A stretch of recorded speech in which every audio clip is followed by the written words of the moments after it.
lot under construction on Yellow Springs Road in Frederick wouldn't be here were it not for these workers. It's just cool to be able to build something somebody's going to live in one day. 150 high school students from across Frederick County are participating in the Students Construction Trades House project.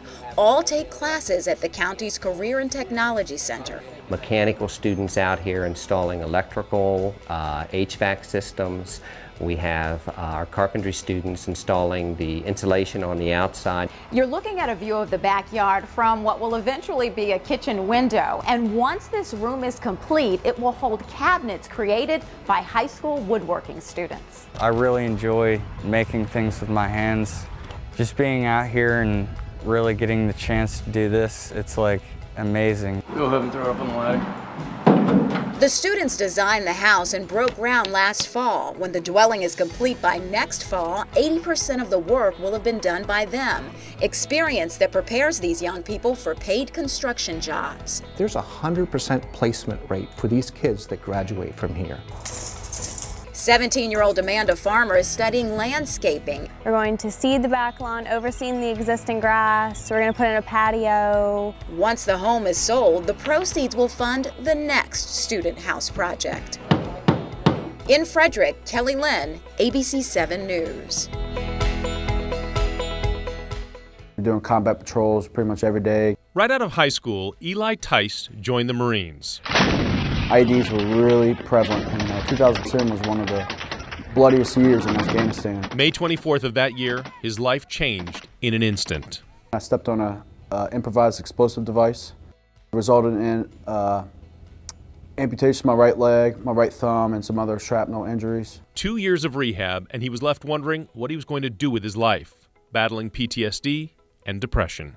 I was treading water there for a little bit. I had to decompress. As well as the UL-39 takeoff. But a simple invitation changed everything. An air show came to his hometown, and the pilots were there not just to entertain. In Eli's case, they were there to save him.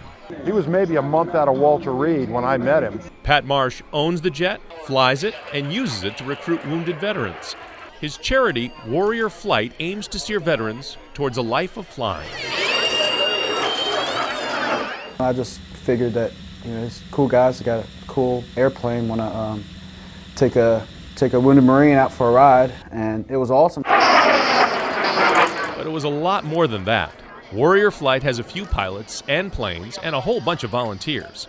And they gave Eli a scholarship so that he could get his pilot's license and his aviation mechanic's license. He studied very hard, and he got both. We helped him with the money and motivating, but Eli is extremely self-motivated, and a lot of credit has to go to him. He may be missing a leg and a thumb, but he found his future, a career doing what he loves. If there's one thing that I'd like to say to other veterans, other combat veterans that are going through a tough time, is just keep pushing through that pain. There's light on the end of the tunnel. We're all brothers. We're all here for you.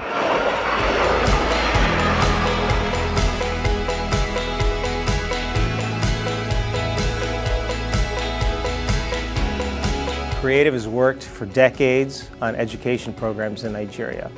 And what a wonderful place to work. What a strategic country. What a great staff we have there.